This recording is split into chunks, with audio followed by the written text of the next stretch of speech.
Hi there, and welcome back to Book Club on TV. We are your hosts, and my name is Mr. Darrell. My name is Miss Samantha, and today we will be discussing Robin Hood by Stephen Khulborn. And this is for grades 7, 8, and 9. Let's begin. Let's have a look at the agenda first. We have a look at vocabulary, then instead of author, legends, and then the summary of the book. After that, we'll look at the characters, then the setting, the main themes, and finally, we will review what we learned, then go over a little homework. Our first vocabulary word is a word that we can use to describe our hero. That word is archer. Now, an archer is a person who shoots with a bow and arrow. Our next word is outlaw. This is a person who has broken the law but has not been caught. You could call him a criminal as well. And maybe someone becomes an outlaw because they do our next verb, which is to rob or to steal. And these words both mean to illegally take someone's property without their permission and without planning on returning it. Our next word is a noun, peasant. Peasant. This is a poor farm worker of low social status, usually used in the historical medieval sense. Our next word is tax. Taxes are money that you must pay to the government. From there we have a noun called justice. Now this is the quality of being fair and reasonable. Yes. Next we have morality. And morality is a system of values that determines if things are right or wrong, good or bad. From there, our last word is legality, which you should remember for later on with morality. Legality itself means the quality of following the law or something being legal or lawful. So keep all of these words in mind throughout our lesson. And let's begin now with talking about the legend. We're doing something a little different here. Instead of talking about the author, we'll do this. And the reason we're talking about the legend and not our author is because there really is no one author. Robin Hood is a traditional story or a folk tale told over and over again by countless people. Robin Hood has become a legend, which is a story that lies somewhere between myth and historical fact, and which is about a particular person or figure. Of course, this person is Robin Hood today. We can talk about the legend in more detail now, and I think I will talk about the original aspects, and maybe Samantha, you can look at the more modern. I would love to. Now, with the original tale of Robin Hood, you can first find references to it in the 14th century, although the story gets developed in the 15th century. In the earliest stories, Robin Hood is described as a criminal and a murderer, but very quickly the stories turn him into a more romantic hero, as we would understand that word. But he doesn't appear as a peasant hero in the beginning. He's more of like a society model. He's kind, he's in fact religious, and he's polite, and he hates greedy people. And now, over time, the legend grew, the characters and setting were established, new plays and poems were written by many different authors, all with their own adventures for Robin Hood to go on, though of course they do follow a similar pattern. Now there are many popular films with their own version of Robin Hood, including one where Robin Hood is not just as clever as a fox, he actually is a fox. That's cute. It is. So our main takeaway of this legend section is that Robin Hood has been popular in English culture for about 650 years. Now, of course, we should see why he's so popular with our summary. Yes, let's get to it. The summary of Robin Hood. He begins by leaving home to travel to Nottingham, the town of Nottingham, where there's going to be an archery contest with a big prize that Robin Hood is certain he can win. On his way, he goes through Sherwood Forest and meets some royal guards who trick him into committing a crime. Now an outlaw, Robin Hood runs away and hides in the forest. He decides to begin a new life there.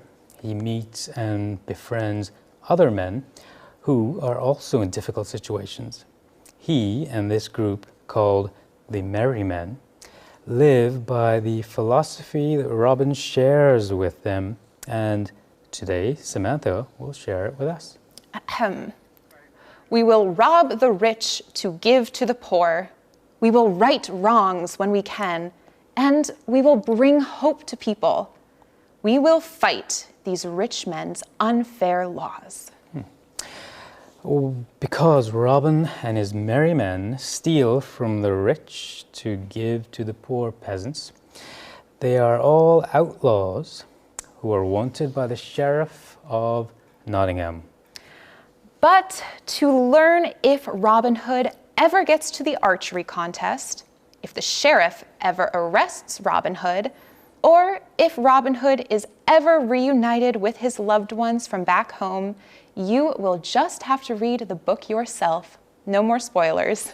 Can't wait to get to it. Yes. And of course, when you do read the book yourself, you'll meet some of the following characters. Let's get straight to them. The first and the main character, if you will, is Robin Hood himself. He is the protagonist, the hero.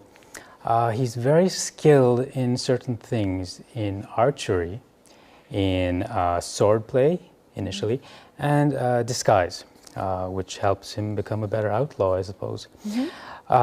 He is also like a typical mythic and legendary figure. He's clever, brave, strong, handsome, friendly. Now it's important to note that although he is an outlaw, the common people love him, and this is important because he helps them. So he's a hero. Yes. And it's not just the common people who love him. No, our next character, Maid Marian, is also a person who loves Robin Hood because she is his love interest in all of these stories. She's beautiful and kind, like many love interests are, but she's also confident, independent, and very clever. She is actually one of the earliest strong female characters in all of English literature. And of course, because she is just that awesome, so many men try to marry her while Robin Hood is away, but she and Robin Hood do not let that happen. Well, from there, let's move on to the Merry Men, the gang around Robin. They are a group of outlaws, like Robin, who steal from the rich and give to the poor. They are interesting in that they represent common professions in the medieval era. You have in the group of merry men, you have the cook, the repairman, the hunter, the musician or minstrel, the friar or monk, and so on, people like that. Interesting. Well, we've talked about a lot of good guys. Let's talk about a bad guy, our antagonist, who is the Sheriff of Nottingham. Now, he is an unjust man who creates high taxes that the common peasants cannot afford to pay. He lives a comfortable, wealthy lifestyle while his people suffer. But let's leave this evil, horrible man behind and let's go on to the setting. Let's have a look at the when first. So it happens in the 12th century, the medieval time. The king of the time is King Richard, and he's a great king, well beloved by the people, but he's off fighting a war in a foreign country. Now, while he's gone, his brother, Prince John, is in charge.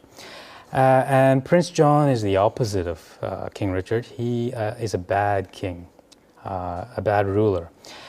And the people suffer under Prince John, and they wait for the return of the true king. Robin is sometimes shown as the supporter of the true king, and in fact, one of the reasons that some of the stories give as to why he became an outlaw is because he was fighting against the unjust rule of Prince John. That's interesting. Now that brings us to the where. Because Robin Hood is an outlaw, he is forced to live outside of society, outside of the law, in Sherwood Forest, where a lot of these adventures take place. Robin Hood does rejoin society every now and then, and when he does, it's usually in Nottingham. Now, even though this is set in England, the country was not ruled by the English, but rather it was ruled by foreigners. The laws made life easier for the foreigners, but there was no justice for the poor English peasants in the legal system. This is why a hero like Robin Hood was really needed at the time, which brings us, of course, to our main themes. Oh, well said, Samantha. Yeah, let's look at one of the main themes today, of two. And this one will be social and economic justice, that whole issue that Robin Hood brings out so well. This is a society that is not just and not fair, as you mentioned so well. The poor know that the landowners are cruel and selfish, and Robin becomes a hero who leaves the lawful world and lives in wild forests where the law can't touch him. Robin is kind and socially aware, and in fact, this makes him a better person than the authority figures of that society. And this is the appeal of Robin Hood. He's a better man than the sheriff, than the prince, than the landowners. One might say that goodness is in the person's character, not in the law, which I think you have a lot more to say about. Yes, I do indeed, Daryl.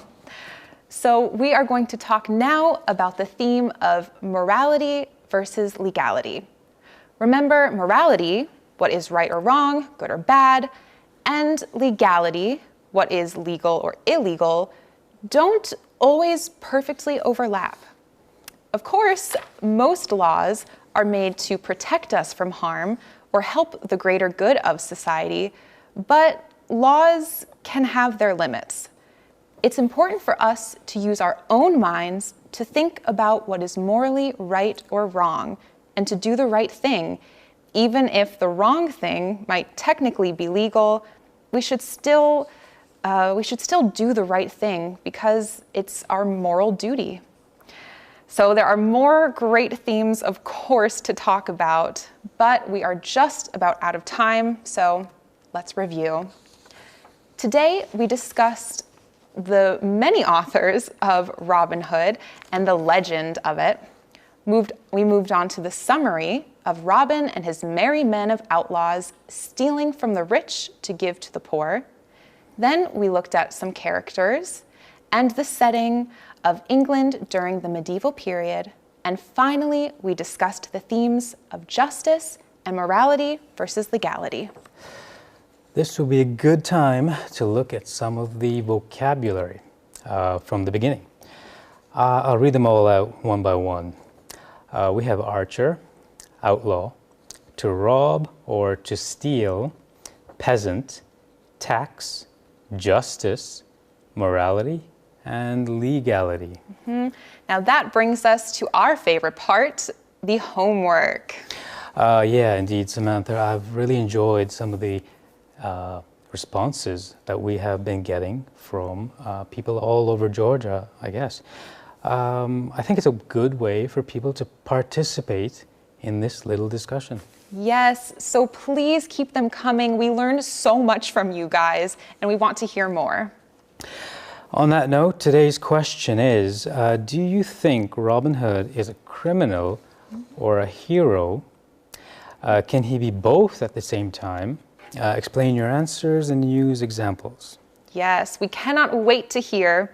Be sure to submit your assignments to englishbookeducation.co.uk/homework.